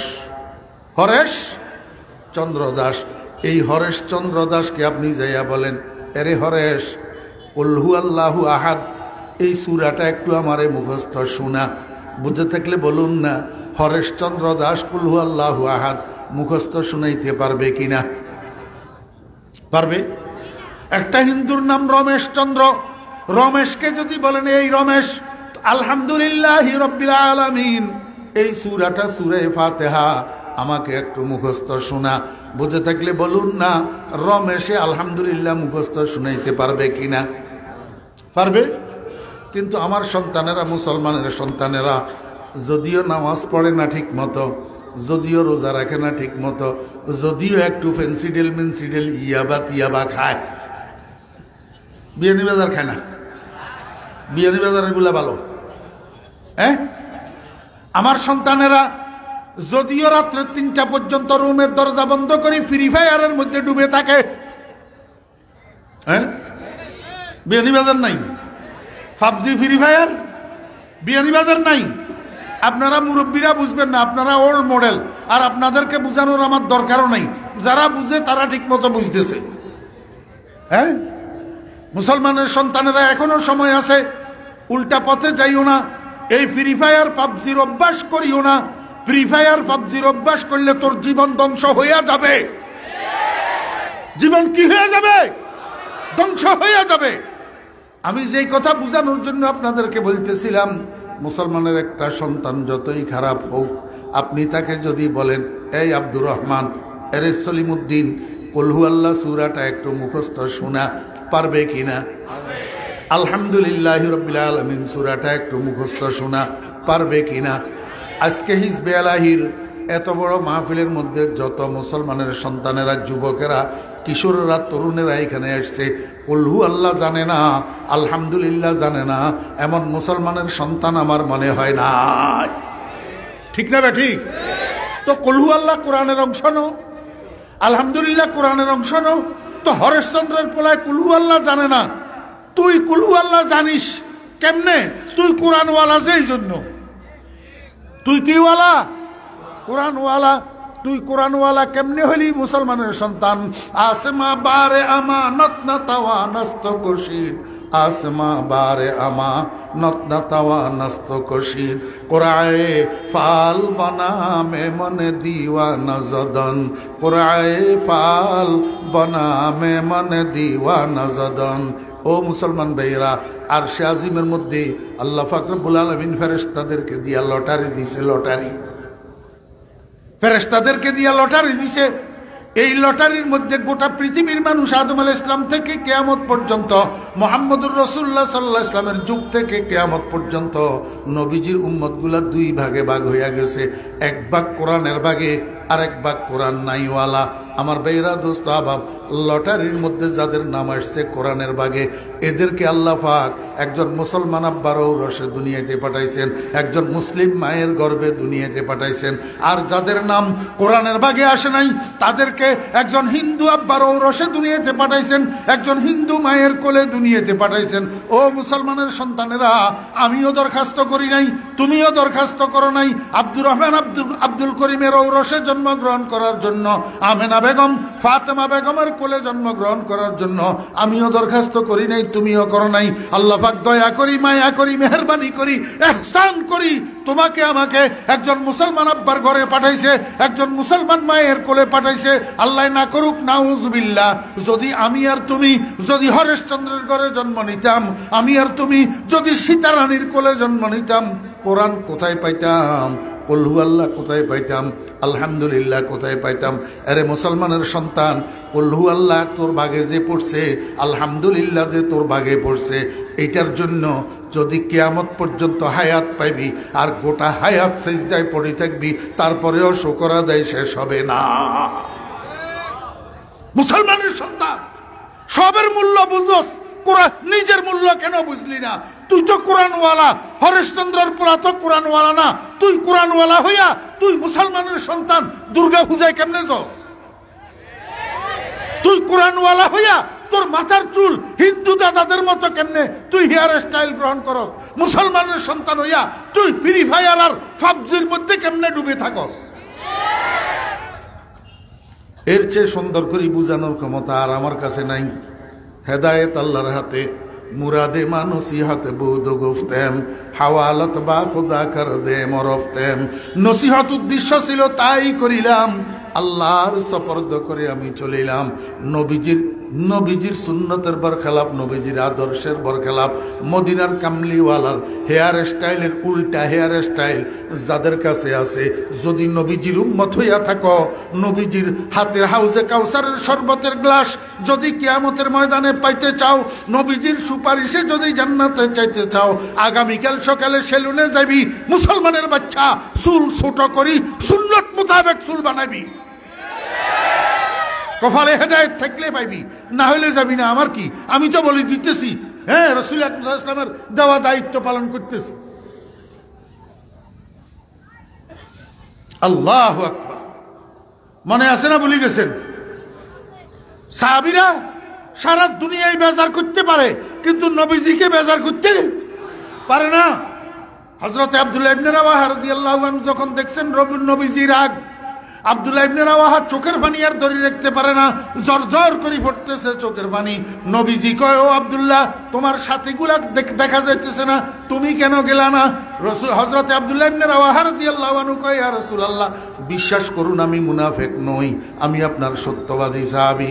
আপনার জবানের থেকে আমাদের শাহাদাতের সুসংবাদ বের হইছে, দিলের মধ্যে বিশ্বাস হয়ে গেছে। রাইফেলের গুলি মিস হইতে পারে, আপনার জবান মিস হইতে পারে না। ইয়া রাসূলুল্লাহ, আমরা তিনজন মওতার ময়দানে শহীদ হয়ে যাব, আর ফিরে আসতে পারবো না। মনকে বুঝাইতে পারি না, শেষ জুমাটা আপনার পিছনে আদায় করার জন্য রইয়া গেছি। আল্লাহু আকবার। শেষ জুমাটা জীবনের আপনার পিছনে আদায় করার জন্য রইয়া গেছি। আল্লাহর হাবিব কয়, ও আব্দুল্লাহ ইবনে রাওয়াহা, তোমার কথা আমি বিশ্বাস করছি, তুমি সত্যবাদী, কিন্তু একটা কথা মনে রাখিও, লাউ আনফাকতা মা ফিল আরদি জামিআ মা আদরাকতা ফাদলা গাদওয়া। ও আব্দুল্লাহ ইবনে রাওয়াহা, আমার কথা হুবহু মানিয়া সকালে রওনা হইয়া, তোমার দুইজন সাথী যেই সওয়াবের মালিক হইয়া গেছে, সকাল বেলায় রওনা হইয়া তুমি যদি আসমান জমিনের মধ্যবর্তী খালি জায়গা বরট হইয়া যায়, মত সম্পদের মালিক হইয়া যাও, আর গোটা সম্পদ যদি আল্লাহর রাস্তায় সদকা করে দাও, তারপরেও সকালে রওনা হইয়া তারা যেই সওয়াব পাইছে তার দ্বারে কাছেও যাইতে পারবা না। আমার ভাইরা দুঃসাবাব, আব্দুল্লাহ ইবনে রাওয়াহা রাদিয়াল্লাহু আনহু মনে মনে কয়, হাই কি করলাম, ভালোর জন্য করলাম, ক্ষতি হইল। আব্দুল্লাহ ইবনে রাওয়াহা রওনা হইছে মসজিদের থেকে বাইর হইয়া, মসজিদের সামনে ঘোড়া দাঁড় করানো ছিল, ঘোড়ার পিঠে সাওয়ার হইছে, সামনের দিকে রওনা দিবে। ঠিক এই টাইমে পিছনে দাঁড়ানো উনার বিবি এবং 7 বছরের একটা ছেলে। 7 বছরের ছেলেটা ডাকিয়া কয়, আব্বা, আম্মুর কাছে শুনছি আপনি নাকি চিরদিনের জন্য আমাদের থেকে চলে যেতেছেন, আর কোনো দিন আমাদের কাছে আসবেন না, আপনি নাকি মওতার ময়দানে শহীদ হয়ে যাবেন। এত নিষ্ঠুর কেমনে হইলেন? আমার থেকে একটু বিদায় নিলেন না, আমার মাথায় একটু হাত বুলাইয়া দিলেন না, আমার মুখে একটা চুমা দিলেন না, এমনকি আমার দিকে একটু তাকাইয়াও তো দেখলেন না। আমার ভাইরা, একই কথা ছেলেও কয়, একই কথা বিবিও কয়। খোদার কসম, আল্লাহু আকবার। হযরতে আব্দুল্লাহ ইবনে রাওয়াহা রাদিয়াল্লাহু আনহু পিছনের দিকে তাকায় নাই, সামনের দিকে তাকাইয়া তাকাইয়া কয়, আমার বিবি বেচারা, এখন তোমাদের দিকে আর তাকানো যাবে না। এখন তোমাদের দিকে যদি তাকাই, কিয়ামত পর্যন্ত আনেওয়ালা উম্মত বলবে, আব্দুল্লাহ ইবনে রাওয়াহা রাসূলের থেকে বিবি বাচ্চাকে বেশি মহব্বত করত। সারা দুনিয়ার মানুষ বলবে, রাসূলের থেকে বিবি বাচ্চাকে মহব্বত বেশি করত। আমি সারা দুনিয়ার মানুষকে জানান দিতে চাই, ও দুনিয়ার মানুষেরা, তোমরা দেখো, আমরা নবীর সাহাবীগণ, আমরা বিবি বাচ্চা থেকে, এমনকি নিজের জীবনের থেকে নবীজিকে বেশি ভালোবাসি। যদি জীবনকে বেশি ভালোবাসতাম, নিশ্চিত মৃত্যু জানার পরেও মওতার ময়দানে যাইতাম না। আব্দুল্লাহ ইবনে রাওয়াহা রাদিয়াল্লাহু আনহু কয়, বিবি বাচ্চারা, তোমরা ঘরে চলে যাও, এখন তোমাদের দিকে আর তাকানো যাবে না। ইনশাআল্লাহুল আজিজ, আল্লাহ চাহে তো তোমাদের সাথে হাউজে কাউসারে দেখা হবে, এর আগে আর দেখা হবে না। আশাকে সাদেক কুনদ জারা ফেদা, আশাকে সাদেক কুনদ জারা ফেদা, মারহাবা বার আশিকা সদ মারহাবা। আমার বেরা দোস্ত আহবাবেরা, এই কারণে আল্লাহ পাক সারা দুনিয়ার মানুষের উপর দিয়া সাহাবায়ে কেরামের দাম বাড়াইয়া দিছে। কি কারণে? সাহাবায়ে কেরামের দাম আল্লাহ পাক কি পরিমাণ বাড়াইছে, কি পরিমাণ! ও দোস্ত আহবাবেরা, সারা দুনিয়ার ওলি আব্দাল গাউস কুতুব, সারা দুনিয়ার ওলি আব্দাল গাউস কুতুব আব্দুল কাদের জিলানী রহমতুল্লাহ আলাই, বাইজিদ বুস্তামি রহমতুল্লাহ আলাই, শাহজালাল ইয়ামানি রহমতুল্লাহ আলাই, খাজা মঈনুদ্দিন চিশতি রহমতুল্লাহ আলাই, জুনায়েদ বগদাদি রহমতুল্লাহ আলাই, শিবলি নোমানি রহমতুল্লাহ আলাই। এক কথায় সারা দুনিয়ার ওলি আব্দাল গাউস কুতুবগুলাকে যদি এক পাল্লায় দেওয়া হয়, আর এক পাল্লায় হযরতে আমিরে মুআবিয়া রাদিয়াল্লাহু আনহুর পায়ের তালুর দুলা যদি উঠাইয়া দেওয়া হয়, খোদার কসম সারা দুনিয়ার ওলি আব্দাল গাউস কুতুব মিলিয়া আমিরে মুআবিয়ার পায়ের তালুর দুলার সমান হবে না। सद हजारा शिबलियो सदहा जुनैद, सद हजारा शिबलियो सदहा जुनैद, खाके पाए बू हुरैरा कैरो सद। আমার বেরা দোস্ত আহবাব সাহাবায়ে কেরাম রাসূল আকরাম সাল্লাল্লাহু আলাইহি ওয়াসাল্লামকে কি পরিমাণ ভালোবাসতেন। এই কারণে আল্লাহ পাক রব্বুল আলামিন সাহাবায়ে কেরামের দাম এত বাড়াইয়া দিয়েছেন, এত বাড়াইয়া দিয়েছেন। মনোযোগ আসেনি? জি, আপনাদের এলাকায় মাসখানিক আগে কাঁচা মরিচের কেজি কত করে হয়েছিল? দাম বাড়ে নাই? কাঁচা মরিচের দাম বিয়ানীবাজার বাড়ে নাই? জি, কেন কেন বাড়ছে? ওই কাঁচা মরিচ মার্কেটের মধ্যে শর্ট পড়ছে। মার্কেটে মাল যেটা শর্ট পড়ে সেটার দাম বাড়ে। আমার ভাইরা দোস্ত আহবাব, সাহাবায়ে কেরামের দাম আল্লাহ পাকের দরবারে এত বাড়া কেন বাড়লো? আল্লাহ পাক উনাদের মর্যাদা, উনাদের সম্মান, উনাদের ফজিলত এত কেন বাড়াইয়া দিলেন? সাহাবায়ে কেরামের কাছে মার্কেট শর্ট দুইটা মাল আছিল, মার্কেট শর্ট দুইটা মাল। আমার ভাইরা দোস্ত আহবাব, এই দুটোটা মাল প্রকৃতপক্ষে মার্কেটের মধ্যে শর্ট। এই দুইটা মাল সাহাবীদের মধ্যে আছিল। এক নম্বর আল্লাহু আকবার, কানু কলিলাম মিনাল লাইলি মা ইয়াহজাউন ওয়া বিল আসহারি হুম ইস্তাগফিরুন। আল্লাহ পাক রব্বুল আলামিন কয়, দুনিয়ার মানুষেরা রাত্রের 12টার পর থেকে ফজরের আজান পর্যন্ত এই সময়টা আমার ইবাদতের মার্কেট ঠান্ডা হইয়া থাকে। ওরে ফজরের আজানের পর থেকে রাত্রের 11টা 12টা পর্যন্ত কোনো না কোনো মানুষ কোনো না কোনোভাবে আল্লাহর ইবাদতের বন্দেগীর মধ্যে লিপ্ত থাকে। কিন্তু রাত্রের 11টা 12টার পরে ফজরের আজান পর্যন্ত শেষ রাত্রি যেটাকে বলা হয়, এই শেষ রাত্রি আল্লাহ পাকের ইবাদতের মার্কেটের মধ্যে ইবাদত শর্ট পড়েই থাকে।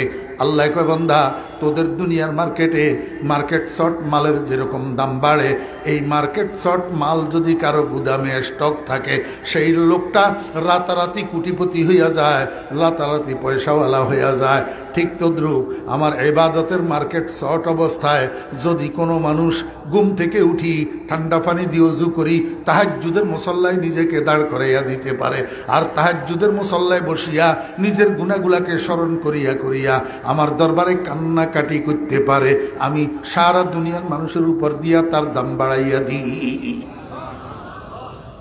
এখন তো আমাদের কাছে কান্নাকাটি নাই বললেই চলে, কান্নাকাটি নাই বললেই চলে। এই জন্যই তো আমাদের সমস্যার সমাধান হয় না। সব সমস্যার সমাধানের একমাত্র উপায় আল্লাহর দরবারে কান্নাকাটি করা।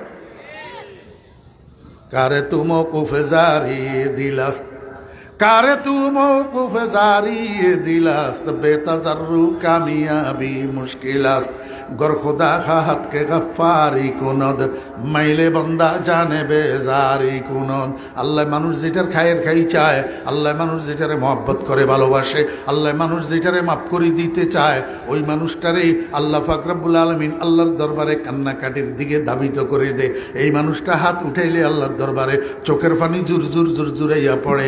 আমাদের তো অবস্থা এমন যে আঙ্গুলের মাথা দিয়া 10 নম্বরের সুইচ একটা ঢুকাই দিলেও চোখের পানি বাইর হয় না।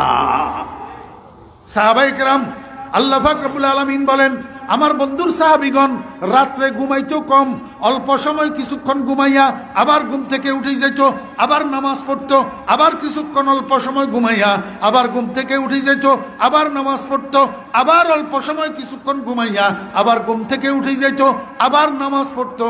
ওরে শেষবার শেষ 4 রাকাত, মোট 12 রাকাত তাহাজ্জুদের নামাজ শেষ করার পরে এইবার নামাজের মুসল্লায় বসে বসি আমার বন্ধুর সাহাবীরা জীবনের গুনাহগুলাকে স্মরণ করিয়া আমার দরবারে ইস্তেগফার করতো আর কান্নাকাটি করতো। আর এই মার্কেট সুট মাল আমার বন্ধুর সাহাবীদের মধ্যে থাকার কারণে আমি সারা দুনিয়ার উপর দিয়ে তাদের দাম বাড়াইয়া দিছি। আমার বেইরা দোস্ত আহবাব, মনোযোগ আছেন? 2 নম্বর মার্কেট সুট মাল যেটা, সেটার নাম হলো হব্বে রসুল। এটার নাম কি? হব্বে রসুল। আমার ভাইয়েরা, দোস্ত আহবাব, সাহাবায়ে কেরাম রসুল আকরাম সাল্লাল্লাহু আলাইহি ওয়াসাল্লামকে যেই পরিমাণ মহব্বত করছেন, কিয়ামত পর্যন্ত আর কোনো মানুষ সেই পরিমাণ মহব্বতের দৃষ্টান্ত রাখতে পারবে না। এই হব্বে রসুলের কারণে আল্লাহ পাক সাহাবায়ে কেরামের কি বাড়াইছে। এই জন্য রসুল আকরাম সাল্লাল্লাহু আলাইহি ওয়াসাল্লাম বলেন, মনোযোগ আসেনি? আসেনি মনোযোগ? খুব গুরুত্বপূর্ণ। এই জন্য রসুল আকরাম সাল্লাল্লাহু আলাইহি ওয়াসাল্লাম বলেন, মান আহাব্বাহুম ফাবিহুব্বি আহাব্বাহুম, মান আহাব্বাহুম ফাবিহুব্বি আহাব্বাহুম, ওয়া মান আবগাদাহুম ফাবিবুগযি আবগাদাহুম। কোন কেউ যদি আমার সাহাবীদেরকে মহব্বত করে, তো বুঝতে হবে সেটা আমির নবীর মহব্বত, সেটা আমি নবীর মহব্বত। যদি কেউ আমার সাহাবীদের সম্পর্কে বিদ্বেষ পোষণ করে, আমার সাহাবীদের জন্য দুশ্মনী পোষণ করে, বুঝতে হবে সেটা আমি নবীর জন্য দুশ্মনী। শুধু রসুল বলছেন, আল্লাহ বলছে না কোরআন শরীফের ভিতর, মাসালুহুম, হ্যাঁ, কামাসালি জারইন আখরাজাহু কামাসালি জারইন আখরাজা শাতআহু ফাআযারাহু ফাস্তাগলাযা ফাস্তাওয়া আলা সুকি ইউজিবুজ যুররা লিয়াগীযা বিহিমুল কুফার, লিয়াগীযা বিহিমুল কুফার।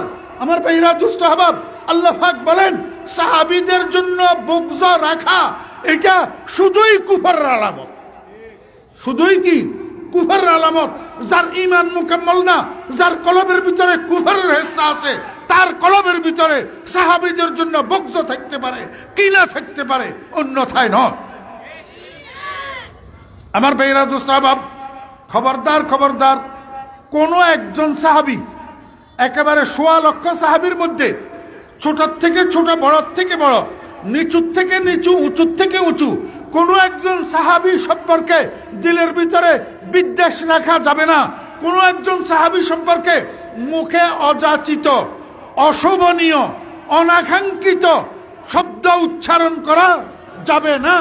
এমনকি হযরত আমিরে মুআবিয়া রাদিয়াল্লাহু আনহু সম্পর্কেও না। আজকের দুনিয়ার সারা পৃথিবীর সমস্ত নেককার, দিনদার, পরহেজগার, ইমানদারদেরকে যদি এক পাল্লায় উঠাই দেওয়া হয়, আর হযরত আমিরে মুআবিয়া রাদিয়াল্লাহু আনহুকে যদি এক পাল্লায় উঠাই দেওয়া হয়, আমিরে মুআবিয়া তো দূরের কথা, আমিরে মুআবিয়ার একটা পশমের সমানও হবে না। যেহেতু সাহাবী, যেহেতু কি সাহাবী। আমার ভাইয়েরা, মুসলমান যুবকেরা, মুসলমান তরুণেরা, মুসলমান কিশোরেরা, যারা স্কুল, কলেজ, ইউনিভার্সিটিতে পড়ো বা মাদ্রাসায় পড়ো, বিভিন্ন দলের রাজনীতি করো, আমি তোমাদেরকে বিনয়ের সাথে বলবো, কারো উস্কানিতে, কারো প্ররোচনায় অথবা কারো লিখনি পড়ি খবরদার হযরত আমিরে মুআবিয়া রাদিয়াল্লাহু আনহুর সমালোচনা করবে না। হযরত আমিরে মুআবিয়া রাদিয়াল্লাহু আনহু সম্পর্কে অন্তরে বিদ্বেষ রাখবা না। কারণ কোন সাহাবীর সম্পর্কে অন্তরে বিদ্বেষ রাখা এটা কুফরের অংশ। লিয়াগীযা বিহিমুল কুফার।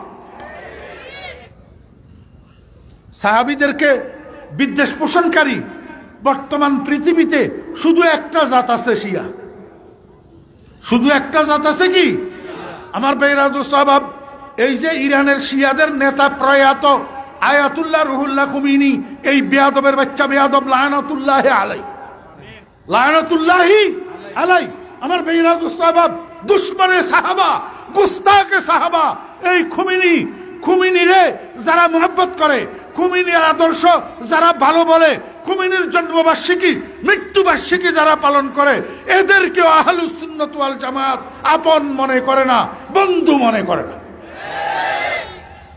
আমার ভাইরা, দোস্ত আহবাব, খুমিনি হযরতে সাহাবায়ে কেরাম, বিশেষ করে আবু বকর সিদ্দিক রাদিয়াল্লাহু আনহু এবং হযরতে আম্মাজান আয়েশা সিদ্দিকা রাদিয়াল্লাহু আনহা, এই দুইজনকে এমন গালিগালাজ করছে। কাশফে আসরার নামে একটা বই আছে খুমিনির লেখা, এটার আমি কিতাব কই না, এটাকে আমি কিতাব বলি না। খুমিনির একটা বই আছে, নাম হইল কাশফে আসরার, ভাষা হইল ফার্সি। ভাষা কি? ফার্সি 1994 সাল 1994 আমি লাহোর জামিয়া আশরাফিয়ার পাঠাগারে ঢুকলাম কুতুবখানা। রমজান ছিল, তারাবির নামাজের পরে। তো আমি তাকে তাকে ঘুরি ঘুরি দেখতেছি নায়াব কোনো কিতাব পাওয়া যায় কিনা। হঠাৎ একটা বইয়ের উপরে চোখ পড়লো, দেখলাম নামটা কসবে আসরার, লিখা হইল আয়াতুল্লাহ রুহুল্লাহ খুমিনি লিখক। তো খুমিনির নাম দেখি আমি এটারে লই দপ করি নিচে বসে গেছি ফ্লোরের মধ্যে, একটু পড়ি দেখি খুমিনি কি লিখলো।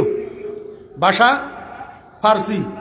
আপনাদের কি মনে হয় ফরিদউদ্দিন ফার্সি বুঝেনি না বুঝে না? হ্যাঁ, মুফতি চৌধুরী জিজ্ঞান না। ফরিদউদ্দিন আল্লামা জামির মোহাব্বত নামার হাফেজ না, ফার্সি না বুঝলে কেমনে হয়? পড়তে পড়তে পড়তে পড়তে এক জায়গায় গেলাম, এই কমবক্ত জানোয়ার লিখছে, আমি যদি কখনো মক্কা মদিনার উপরে ক্ষমতাশালী হইতে পারি, রসুলে খোদার পাশে যেই দুই ভূত শুইয়া রয়েছে, রসুলে খোদার পাশে যেই দুই ভূত শুইয়া রয়েছে, তাদেরকে সেইখান থেকে উঠাইয়া বাহারে আহমর তথা লোহিত সাগরে নিক্ষেপ করা, এইটা হবে আমার প্রথম কাজ। তামাশা দেখছেননি? এখন খুমিনি কোথায়? কবরে। এখন খুমিনি কোথায়? কবরে। রসুলের সাহাবীগণ কোথায়? এখনো রসুলের পাশে রওজায়ে আকদাসের মধ্যে শায়িত আছে না নাই? কিন্তু খুমিনি কবরে গেছে গা। আল্লাহর হাবিবের বন্ধুরা আল্লাহর হাবিবের পাশে এখনো আছে। বলতে গেলে অনেক সময়ের দরকার। খুমিনি কশফে আসরারের মধ্যে লিখছে, আবু বকর আর ওমর নাকি রসুলে খুদার পাশে রওজায়ে আকদাসের মধ্যে কবরের জায়গা জবরদখল করি গ্রহণ করছে বলে। জবরদখল করি। অথচ জবরদখল কেমনে গ্রহণ করলো? আমার বেরাজ সাহাবাব, একটু যদি আপনারা আমাকে সময় দেন, আমার কষ্ট হইতেছে, তারপরেও আমি একটু বলবো। হযরত আম্মা জান আয়েশা সিদ্দিকা রাদিয়াল্লাহু আনহা কয়, আব্বা আপনি এত নরম হওয়ার কি দরকার? আপনি যদি আমার আগে মারা যান, আমার নিজস্ব ব্যবস্থাপনায় আমি আপনাকে নবীজির পাশে দাফন করার ব্যবস্থা করব। আর যদি আমি আগে মারা যাই, আমি ওসিয়ত করে যাব আপনাকে নবীজির পাশে দাফন করার জন্য। এই কথা বলার পরে আশ্বস্ত হইয়া হযরতে আবু বকর সিদ্দিক রাদিয়াল্লাহু আনহু চলে গেছেন। ঠিক এই ঘটনার 2 মাস পরে আবু বকর সিদ্দিক রাদিয়াল্লাহু আনহু ইন্তেকাল করছেন। আম্মাজান আয়েশা সিদ্দিকা রাদিয়াল্লাহু আনহা নিজের ব্যবস্থাপনায় আবু বকর সিদ্দিককে নবীজির পাশে দাফনের ব্যবস্থা করছে। আমার ভাইরা দোস্ত আহবাব, এই যে আবু বকর ইন্তেকালের পরে এইবার খলিফা হইছেন কে? ওমর। খলিফা হইছেন কে? প্রায় 10 বছর প্লাস হযরত ওমর ফারুক রাদিয়াল্লাহু আনহু রাষ্ট্র পরিচালনা করছেন। ঠিক ইন্তেকালের 2 মাস আগে আবু বকরের মতো একদিন বিনা নোটিশে যাইয়া উঠছে আয়েশার ঘরে। বিনা নোটিশে পর্দার আড়াল থেকে হযরত ওমর ফারুক রাদিয়াল্লাহু আনহু আয়েশাকে সালাম দে, আয়েশা ওমরকে সালাম দে। সালাম বিনিময়ের পরে আম্মাজান আয়েশা জিজ্ঞেস করে, খলিফাতুল মুসলিমিন বিনা খবরে আমার ঘরে আসার কারণটা তো বুঝলাম না। হযরতে ওমর ফারুক রাদিয়াল্লাহু আনহু কান্দে আর কয়, আম্মাজান আপনি তো জানেন জীবদ্দশায় আপনার আব্বা নবীজির ডাইনে, ওমর নবীজির বামে। আপনার আব্বা নবীজির বামে, ওমর নবীজির ডাইনে। আমরা দুজন ডাইনে বামে সারাটা জীবন নবীজির আশেপাশে থাকিয়া কাটাইছি। এখন আপনার আব্বা তো যাইয়া নবীজির পাশে শুইয়া গেছেন, আমি ওমরের কি খবর? মনে তো বুঝে না, যদি আপনারা আমাকে ওই জান্নাতুল বকি গোরস্থানে নিয়ে দাফন করেন, তাহলে বরজকের হায়াতটা তো নবীজির পাশে আর থাকতে পারলাম না। এই জন্য আপনার কাছে নবীজির পাশে একটা কবরের জায়গা ভিক্ষা চাওয়ার জন্য এসেছি। আম্মাজান আয়েশা সিদ্দিকা রাদিয়াল্লাহু আনহা কয়, ও দুনিয়ার মানুষ, আমার ঘরের মধ্যে মোট 4টা কবরের জায়গা। এই 4টা কবরের জায়গার মধ্যে একটা কবর তো নবীজির হয়ে গেছে, আর একটা কবর আমার আব্বার হয়ে গেছে। আমি মনে মনে খুশি ছিলাম। আর একটা কবরের কথা নবীজি বলছেন যে একটা কবর সেখানে হযরত ঈসা আলাইহিস সালামের হবে, তাহলে 3টা কবর ফিল আপ হয়ে গেলে আর একটা কবর আমার জন্য থাকবে। আমি যেহেতু আমার ঘর, আমার কবরটা আমার স্বামীর পাশে হবে, আমি আলমে বরজখের হায়াতের মধ্যে আমি আমার স্বামীর পাশে থাকতে পারবো। কিন্তু আল্লাহর ইচ্ছা অন্যরকম। এখন আয়েশা সিদ্দিকা রাদিয়াল্লাহু আনহা কয়, ওমরের মতো মানুষ, আল্লাহু আকবার, আসাদুহুম ফি আমরিল্লাহি ওমর, লাউ কানা বাদি নবিয়্যান লাকানা ওমর। এমন মানুষ একটা আমার কাছে একটা জিনিস চাওয়ার জন্য এসেছে, আমার কাছে শরম লাগছে, উনারে আমি খালি হাতে কেমনে ফিরাই। আমি নিজের স্বার্থটা বিসর্জন দিয়া আমি ওমরকে আমার বাবার মতো আশ্বস্ত করলাম, খলিফাতুল মুসলিমিন, আপনি যদি আমার আগে মারা যান, আমি আমার নিজস্ব ব্যবস্থাপনায় আপনাকে সেখানে দাফন করার ব্যবস্থা করব। আর আমি যদি আগে মারা যাই, আমি ওসিয়ত করে যাব আপনাকে যেন সেখানে দাফন করা হয়। এই ঘটনার 2 মাস পরে হযরতে ওমর ইবনুল খাত্তাব রাদিয়াল্লাহু আনহু ইন্তেকাল করছেন। আয়েশা তখনও জিন্দা। হযরতে আয়েশা সিদ্দিকা রাদিয়াল্লাহু আনহা নিজের ব্যবস্থাপনায় ওমরকে সেখানে দাফন করার ব্যবস্থা করছেন। আম্মাজান আয়েশা কয়, ওমরকে দাফন করার পর আমি আগে এতদিন সেই ঘরের মধ্যে বেপরোয়াভাবে ঢুকি পড়তাম, আমার মাথায় কাপড় আছে কিনা, গায়ে কাপড় আছে কিনা সেটার দিকে আমি বেশি লক্ষ্য করতাম না, কারণ একজন আমার আব্বা আর একজন আমার স্বামী। কিন্তু যেই দিন থেকে ওমরকে দাফন করছি, সেই দিন থেকে মস্তক আবৃত করা ছাড়া, মাথার তালু থেকে পায়ের তালু পর্যন্ত আবৃত করা ছাড়া, ডাকা ছাড়া আমি আর সেই রুমে ঢুকি না। হায়া মিন ওমর। আল্লাহু আকবার। আমার ভাইরা দোস্ত আহবাব, আমি আপনাদেরকে যেই কথাটা বুঝাইতে চাইছি, এই কাজটা আয়েশা কেন করলো জানেন? কেন করলো?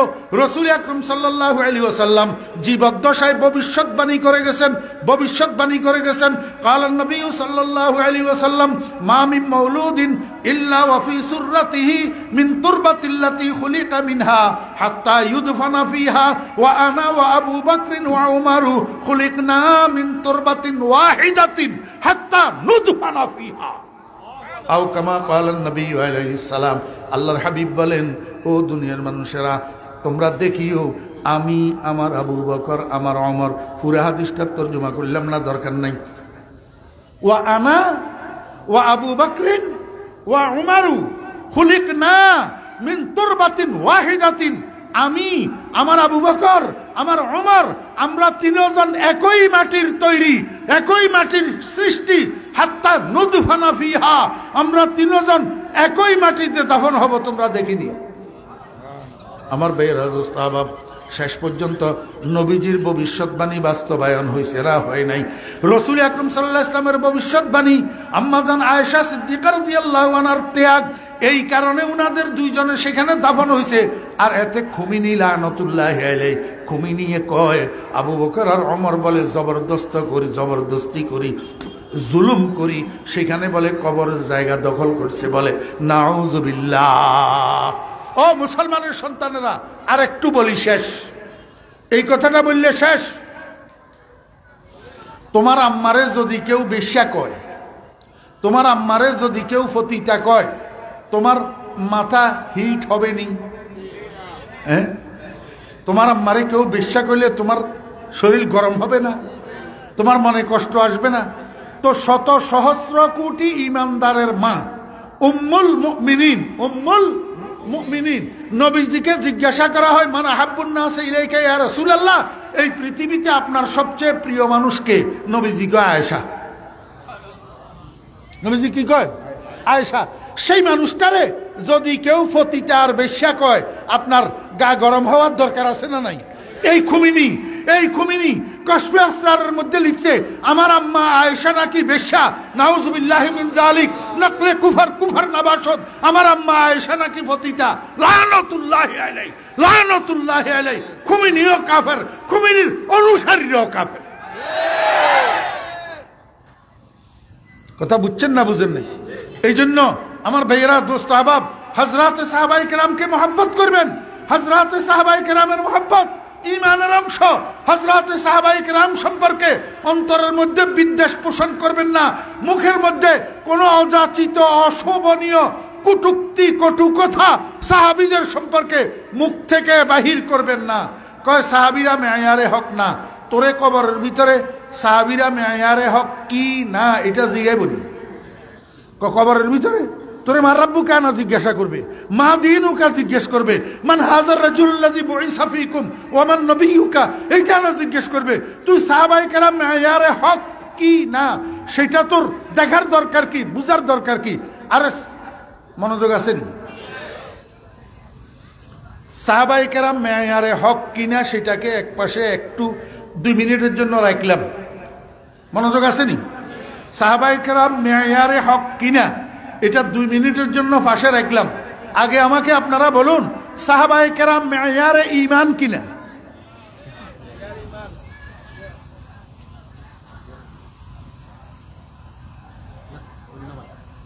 সাহাবায়ে কেরাম মেয়ারে ঈমান কিনা? জি, মেয়ার মানে কি? মেয়ার অর্থ কি? মাপকাঠি। মেয়ার অর্থ কি? মাপকাঠি। মাপকাঠি অর্থ কি? মাপকাঠি অর্থ কি?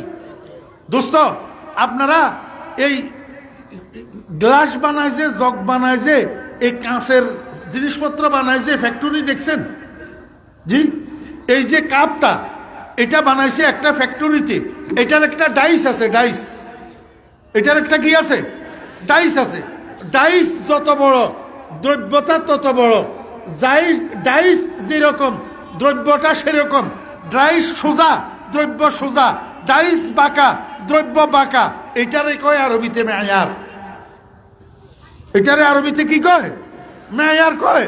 আমার ভাইয়েরা দোস্ত আহবাব, সাহাবায়ে কেরাম ঈমানের মেয়ার কিনা?